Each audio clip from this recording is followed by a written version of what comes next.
Alam niyo ba guys na ang goal talaga ni Janine Gutierrez sa pag-aartista ay gumawa ng magagandang project.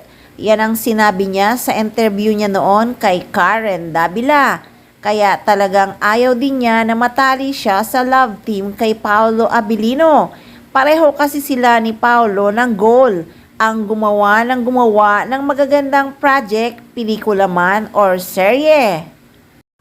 As I said, ang goal ko lang talaga, Miss Karen, gumawa ng magagandang project. Oo. Parang yun na rin siguro yung paraan ko para hindi masyadong ma-pressure sa status ng mga lola ko.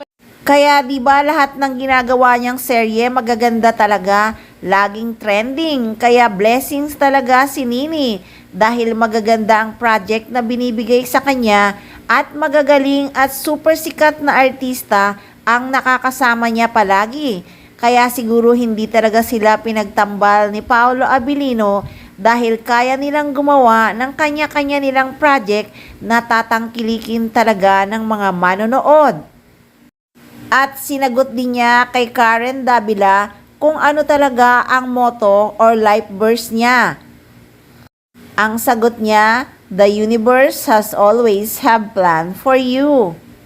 At the universe always has a plan, or God always has a plan for you.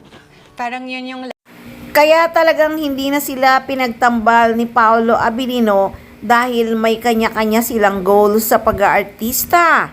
At talagang marami silang pangarap na mga artistang magagaling na gusto nilang makapareha. At kahit sino naman kasing artista ang itambal sa kanilang dalawa ay talagang tinatangkilik ng mga manonood at nagiging trending.